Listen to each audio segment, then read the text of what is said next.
different question. What are executives massively underestimating right now that you see? Yeah, it's interesting because being in the technology space, dealing mostly with software companies, let alone what they call SaaS software type companies, I think a lot of people are all nervous about AI. And they're saying, oh my God, it's going to replace this capability. People are going to be displaced and unemployed. But they're so focused on the fear versus we use it really as a productivity tool. So there's a lot of stuff that we use in our research and putting together certain proposals and generating certain content through using AI where we don't have to, we could donate more because we aren't paying as much on overhead and stuff like that, but we're using it as kind of a productivity tool, I would say, on kind of routine tasks. We're using it to kind of expand our insights. I mean, heck, beyond Google, when you use AI, it like casts an even broader net in terms of kind of the knowledge base. So I think the challenge people are having is they talk about it, but they aren't doing anything with it. And luckily, we're part of a global alliance called Cornerstone International Alliance, which is composed of over 30 premier M&A firms throughout the world. And they've been involved in this initiative, and we, like them, are excited. We look at it as an opportunity, Right. not as a detriment. Based on what you're seeing with AI and looking at it as a tool, and that's how you're choosing to look at AI. If you look at people in general that are trying to get to the place where you are, right? AI is an example where some people are afraid, some people are trying to master it as a tool. And you've had a career from Wendy's to where you sit, right? And a very successful. Um, would you call yourself an M&A firm, or I want to make sure I have the right M&A advisory firm, yes, M&A or advisory firm? investment bank, you could say. So you've risen to those ranks. What's one thing people should stop doing immediately if they want to succeed in the next decade? Well, it goes back to what, I said before. I think people got to be true to themselves and stop pretending. I think if you sign up with a company and you sign up for a job and that's what you're expected to do every day versus trying to be someone else, because it's a distraction and dilution of focus. And I think it's counterproductive in terms of kind of reaching your goal. Is there a common delusion that you see among people that they're always, you see a lot of people go, I'm this, but you really see it? I saw that throughout my 20 plus years in corporate America at some of the largest global companies in the world, where people felt they were so worried about getting the promotion and getting the title. And frankly, at the end of the day, when they write your obituary, none of that really matters. It's more the impact. And so I think for most people, stop chasing, the what and think about, it's more why. And I'm driven, and I think the folks at Paragon are driven by the why. What is the impact that we're going to have? Why do we do what we do? Because we know the impact that we're going to have on the broader community. And so with that as a motivator and the impact that it could have, it's very different. And the focus is not really on us per se, it's really on the broader. And I think where people mess up is a lot of people are so fixated on themselves and their career and their title and how much money they're making. And you don't realize no man is an island. You got to work with other people. And people could sniff out the people that are very selfish and only working in their self-interest. And so I think that's a detriment to many people in their career. They may not outwardly say that, but at the end of the day, when you go to pick a team or you're relying on people, people have that in the back of the mind. And so I think that does impact. Okay. I could tell you with each of the people at Paragon, hands down, when I put this business together, there was no hesitation. I knew exactly who they were and I knew what they were working for. And we all have that commonality. Incredible. Incredible. Well, speaking of Paragon and the people that you brought in, what's the big goal that you have right now? Like, call it a BHAG that you're taking on or a biggest challenge? Yeah. So the biggest thing, again, this is unique to Paragon. What we want to do is, in addition to kind of M&A advisory, we want to set up a separate Paragon Foundation that is going to be a separate entity that is going to just focus and take the money out of the profitable Paragon M&A advisory firm, but that other portion is going to be more on the community. So that's the big goal, is to get that set up, and then that organization will focus directly with the community. And so it won't be split between our time doing deals or doing board advisory work or helping companies prepare for a sale. That company will be truly focused on the community at large and the different constituents, whether it be vets, special needs, you name it. I love it. That's incredible. I think there's another organization out there. They used to be called CompTIA. They still are for technical certifications, but they are two organizations. The testing and the technical testing is the for-profit, and all of the profit funnels into the non-for-profit to do, partner and industry development as a whole, the technology industry development. Well, and that's one thing that the nonprofit can do is, one of the things that I had the pleasure of serving as a mentor at a session with Nevada Startup here. And there's tremendous ideas, tremendous talent in the area here. And I would love for the foundation to get behind some of those entrepreneurs. And again, that could have a multiplicative effect in terms of impact, both for the profit world and creating new technologies and new inventions, but also maybe in turn they are going to mirror kind of what Paragon is doing and giving back to the community. So that's the other reason why the foundation isn't just about donating and furthering, whether it's homelessness or vets or whatever, but there's also, I think, with the advent and the speed of technological development, we'd love to be able to work with some of these startup organizations and put some seed funding in. That's amazing. And there are a number of them that are incredible in Nevada, especially both the Economic Development Office here in Northern Nevada, as well as in Clark County. Pretty impressive groups of like business creating, I want to say cheerleaders, but it's so much more than that. And really bringing business into Nevada that supports, like, how do we grow the startup community too? So it's impressive. And I love that you want to be part of that.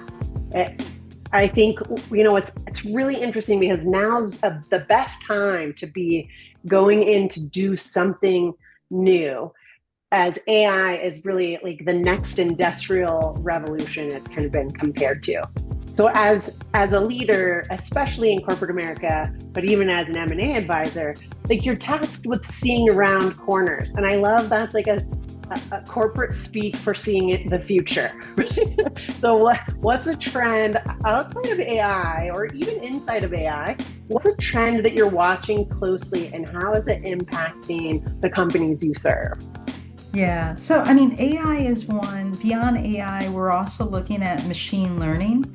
So when you look at kind of, Tesla with their cars and all the data they're gathering, right? What they're doing with Optimus, we're trying to better understand the impact of machine learning and how that could be used, right, to further do tasks, whether it be, certain tasks. Information coming out of that helps us also with some of our clients that provide some of that software capability that enables that.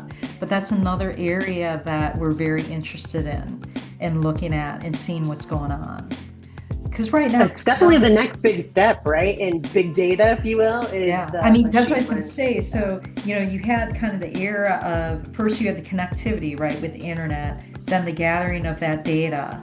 People put analytics behind that to be able to make informed decision making. But now with all that data and kind of the decision making, you could kick it up another level. And so that's why, beyond AI, we're looking at the impact of machine learning and what could that bring about. Yeah, that's incredible. I think Peter Diamandis said, is that his name? I think it is. Yeah, Peter Diamandis, he's the executive chairman of X Prize. Speaking of startup, kind of business entrepreneur guys.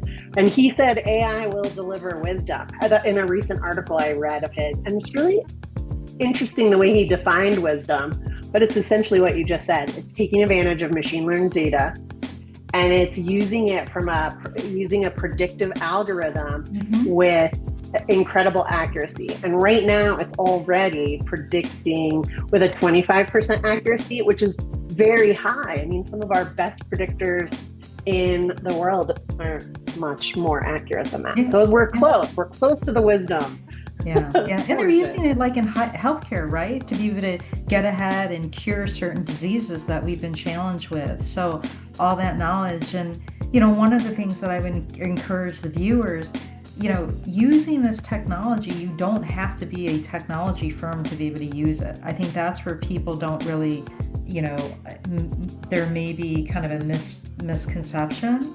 If you have certain routine tasks that are operationalized, those things could be automated, Yeah. and so I would encourage people. Even my father was an orthodontist, and he ran a practice where he saw over 100 patients a day. His whole back office could have been automated using software, and he could have used AI and some of the tools to be able to better target and market. So that's where I would encourage people. Even though we're throwing around some of these tech terms, you could have a tire business or a painting business, and all these things, and there's simple things that are available cheaply on the internet that you can use technology to really, automate parts of your business on routine tasks, drive leads to get more customers or prospects Yeah. in, better market your company. These are all things that any business could do. You don't have to necessarily be in the high tech space. I couldn't agree more. And when you think about, I mean, it's really kind of exciting because if you think about, I'm sure you've read the E-Myth, when these people who start businesses because they want to do something they love and then they get mired down in the hell of running a business. I don't know if I'm allowed to say hell, Matt. You might need to edit You that can out. do it. The hell I believe in you. the hell of running the business. I mean, AI can automate so many of those things. And it's not everybody is great at math. I mean, I'm a little bit of a math nerd, but AI can, with Claude Cowork and Excel, you can say, what's the trends here? Like, it can be your little pocket CFO. Like, what changes would I need to make in order to invest in a second store? Like these small mom and pop businesses that they really provide a service to our community. They're not trying to be a $50 million or $100 million software company, but they're just trying to provide a handful of jobs in the community and provide a service. It's super exciting what AI is going to do for that. Or even like Grok, you could tell Grok go in and put together a marketing piece for you, graphics. So, you don't have to be a big marketing person, but it's amazing what could be created. And it gives you, at the end of the day, it gives you choice, right, to pick from. Shaunna, Absolutely. do you think robot would take the place of me playing pickleball with you? Because I would be sad if that happened. Sure, could you get a robot to play pickleball? But I think the biggest thing that you're missing there is the social aspect of what pickleball brings to people. And that human aspect, it's not the same type of relationship between a person and a robot. So I think what brings people together for pickleball is not actually playing pickleball. They play it but the big benefit is the socialization, burning a few calories, having fun.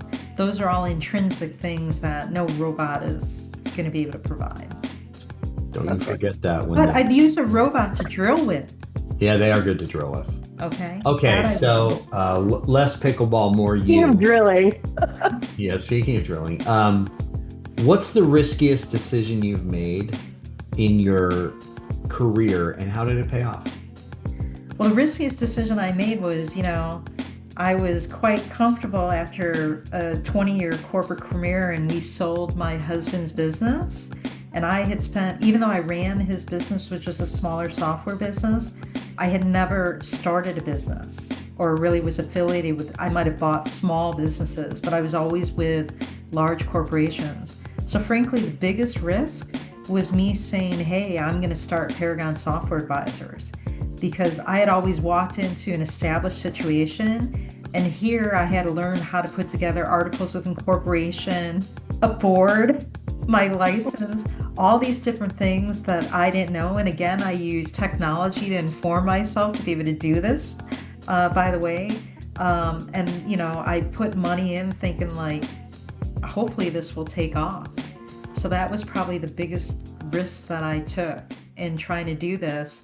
And frankly, at my age, most people are retiring, but I decided I was bored and needed to do something, and my body could only take so many hours of playing pickleball. So Mm, that's why I did what I did back. I love that. it's paid off. Yeah.